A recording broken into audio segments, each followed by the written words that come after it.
할렐루야. 오늘 이 새벽에 우리에게 주신 말씀은 로마서 1장 14절에서 17절까지 말씀 우리 같이 보겠습니다. 로마서 1장 14절에서 17절까지 말씀. 헬라이나 야만인이나 지혜 있는 자나 어리석은 자에게 다 내가 빚진 자라. 그러므로 나는 할 수 있는 대로 로마에 있는 너에게도 복음 전하기를 원하노라. 내가 복음을 부끄러워하지 아니하노니 이 복음은 모든 믿는 자에게 구원을 주시는 하나님의 능력이 됨이라. 먼저는 유대인에게요 그리고 헬라인에게로다. 복음에는 하나님의 의가 나타나서 믿음으로 믿음에 이르게 하나니 기록된 바 오직 의인은 믿음으로 말미암아 살리라 함과 같으니라. 아멘. 할렐루야. 말씀 가운데서 귀한 은혜가 저와 여러분의 있기를 소망합니다. 사도 바울은 복음을 전할 때 어떤 심정으로 복음을 전했는지 오늘 우리에게 이 말씀 통해 이야기하고 있습니다. 헬라인이나 야만인이나 지혜 있는 자나 어리석은 자에게 다 내가 빚진 자로다. 다 내가 빚진 자라라고 고백하고 있습니다. 빚진 자의 심정으로 복음을 전하고 있는 것이지요. 그런데 상식적으로 좀 이해가 되지는 않습니다. 여러분, 빚졌다고 그러는데 누구에게 빚졌냐? 내 가족에게, 내 친척에게, 내 형제에게 빚졌다, 내 부모에게 빚졌다, 이게 아니라 헬라인이나 야만인이나 지혜 있는 자나 어리석은 자에게 다 내가 빚진 자다라고 이야기합니다. 즉 모든 사람에게 빚을 졌다라고 바울은 고백하고 있습니다. 어떻게 모든 사람에게 빚진 자가 될 수 있습니까? 상식적으로 이해가 되지 않잖아요. 한두 사람도 아니고 모든 사람에게 빚을 졌다. 그런데 사도 바울은 모든 사람에게 이 빚진 자의 심정으로 복음을 전했다는 것을 알 수가 있습니다. 그래서 한 번도 가보지 못하고 만나지도 못한 로마에 있는 성도들에게조차 빚진 자의 마음을 가지고 복음에 대해서 이야기하고 있는 것이죠. 여러분, 빚진 자의 심정은 어떨까요? 빚진 자의 심정은 어떻습니까? 우리가 소위 빚진 자를 채무자라고 하는데 채권자가 있지요. 채권자가 있고 채무자가 있는데 바울은 이 채권자, 복음을 가지고 복음을 나눠주는 그런 채권자의 입장이 아니라 채무자, 내가 저 사람에게 빚을 졌다라는 마음으로 복음을 전하고 있다는 사실입니다. 채권자라면 권리를 누리려고 하죠. 그리고 채무자를 향해서 오히려 이 권한과 힘을 가지고 누르려고 하고 빨리 빚을 갚으라고 분노하고 화내고 윽박지르고 큰소리 땅땅 치는 게 이 채권자입니다. 그런데 채무자들을 보면은 어떻습니까? 늘 약한 자의 마음, 또 눈물로써 미안하고 죄송한 마음을 가지고 살아가는 것이지요.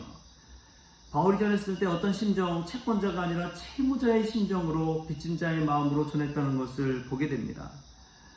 우리가 복음을 전할 때 어떤 마음으로 전합니까? 내가 무언가 구원받고 힘있고 능력있고 내가 뭐라도 된 것처럼 생각하면서 복음을 전하고 있지는 않습니까?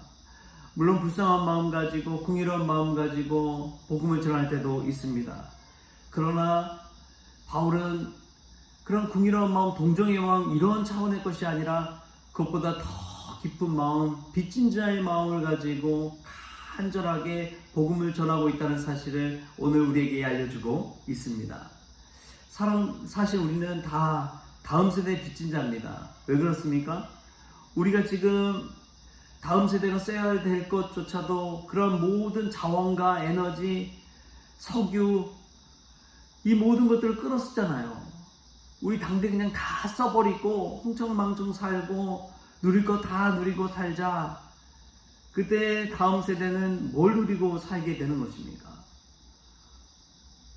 우리 선배들이 믿음의 은행과 계좌에 정말 기도로 쌓아놓은 것들을 그냥 우리가 흥청망청 다 써버리고 있는 것입니다.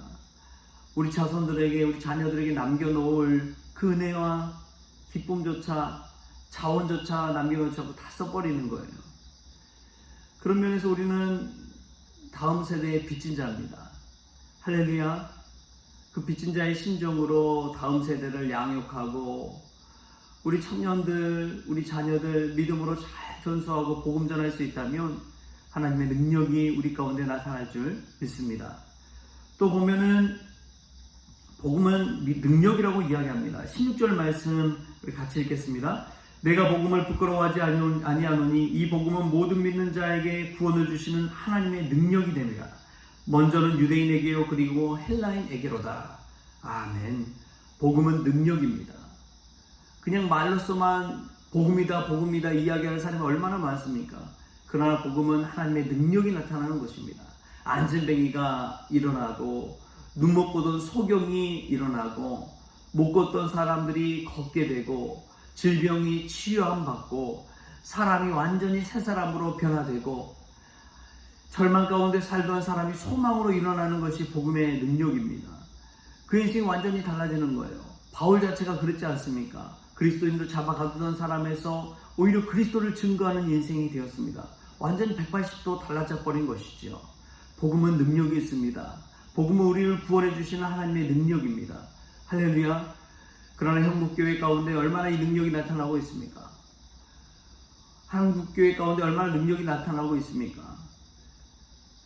지하철을 타보십시오. 지하철역만 가도, 안양역만 가도 그 앞에서 복음 전하는 이들이 있습니다. 예수님 믿으십시오. 예수님 믿으십시오. 예수님 믿고 회개하십시오. 예수님 믿고 주님께 다시 돌아오십시오. 수많은 사람 앞에서 그렇게 이야기하고 있습니다. 어떤 분들은 말씀을 가지고 이야기합니다. 하나님이 세상을 이처럼 사랑하사 그 말씀을 가지고 요한복음 3장 16절 말씀 가지고 복음을 전한다고 하고 있어요. 여러분 그런 사람들 욕할 것이 아닙니다. 우리는 그런 담대한 마음이 있습니까?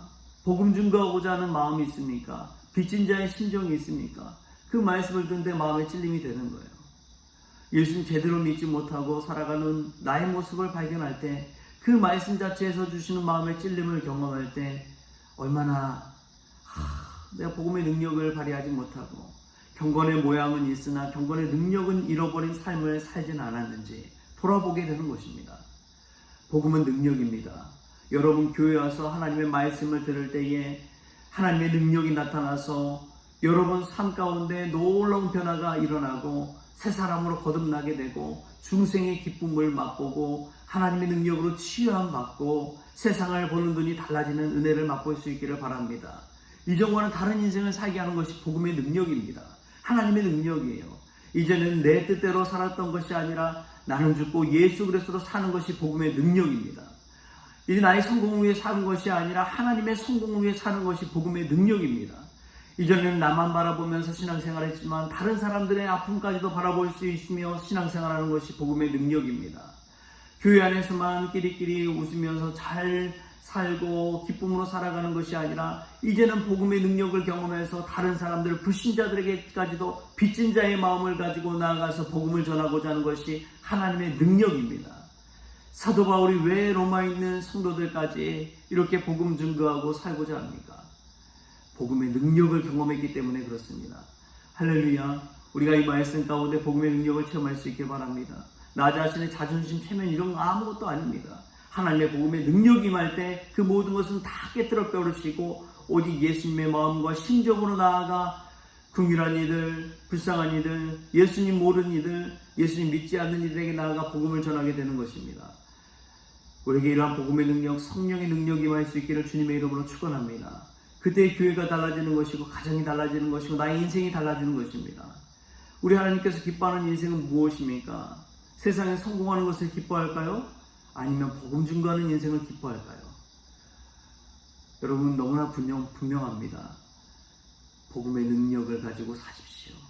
성령의 능력을 가지고 사는 인생이 가장 복된 인생이요 가슴 설레는 인생인 줄 믿습니다. 가장 의미 있는 인생이 무엇입니까? 세상의 소유를 가지고 사는 사람입니까? 존재 자체가 달라지는 것을 경험하고 사람이 정말 새롭게 성장하고 자라나는 것을 보게 되는 것이고 그가 예수님 믿음으로써 이전과는 다른 인생을 사는 것을 볼 때에 마음에 기쁨이 있고 하나님께서 나를 보내신 그 목적대로 쓰임받고 있다는 것을 깨닫게 되는 것입니다. 복음은 능력입니다. 바울 주변에서 수많은 이들이 변화되어져 가는 것을 보고 바울은 얼마나 기쁨이 있었을까요? 믿음의 아들 디모데와 디도가 자라나는 것을 보면서 얼마나 기쁨이 있었을까요? 사랑하는 성도 여러분, 복음을 가지고 우리 자녀들 양육하며 하나님의 능력을 체험할 수 있길 바랍니다. 믿지 않는 자들이 점점 변화되어서 하나님께 더 가까이 나아가는 것을 보고 기쁨으로 신앙생활할 수 있기를 바랍니다. 무엇보다도 빚진 자의 심정을 가지고 오늘 겸손한 마음으로, 빚진 자가 채권자에게 큰 소리 칠 수 있어요. 섬기는 마음으로, 낮은 마음으로 나아가는 것이죠. 할렐루야. 우리가 이 빚진 자의 심정으로 하나님의 능력 대신 복음을 전할 수 있는 믿음의 종들 다 될 수 있길 바랍니다. 그때 로마 교회에 나타난, 초대교회에 나타난 놀라운 능력의 역사가 저희 성원교회에도, 저희들의 가정에도 나타날 줄 믿습니다. 그런 은혜가 저와 여러분의 있기를 주신 예수님의 이름으로 축원합니다. 기도하시겠습니다. 주신 하나님 감사합니다. 오늘도 내가 무언가 된 것처럼 착각하며 살기보다도 빚진 자의 심정을 가지고 세상 모든 일들 가운데 나아가기를 원합니다. 그 복음이 세상 가운데 나아가 하나님의 능력으로 나타나게 하여 주시고, 복음 듣는 자들마다 마음에 찔림이 있게 하여 주시고, 하나님께 돌아오게 하시고, 중생의 삶을 살게 하시고, 거듭남의 새 삶을 살 수 있도록 주님 축복하여 주옵소서. 다시금 구원의 감격과 기쁨이 회복되어질 수 있도록 주여 도와주시고, 우리 가정만 예수 믿고 잘되는 것이 아니라 다른 가정도 예수 믿고 구원받는 역사가 있게 하여 주옵소서. 감사하며 예수님의 이름으로 기도하옵나이다. 아멘. 우리 주님이 가르치는 기도로 오늘 새벽 기도를 마치겠습니다. 하늘에 계신 우리 아버지여, 이름이 거룩히 여김을 받으시오며 나라가 임하시오며 뜻이 하늘에서 이루어진 것 같이 땅에서 이루어지이다. 오늘 우리에게 일용할 양식을 주시옵고, 우리가 우리의 죄진 자를 사하여 준 것 같이 우리 죄를 사하여 주시옵고, 우리를 시험에 들게 하지 마시옵고 다만 악에서 구하시옵소서. 나라와 권세와 영광이 아버지께 영원히 있사옵나이다. 아멘.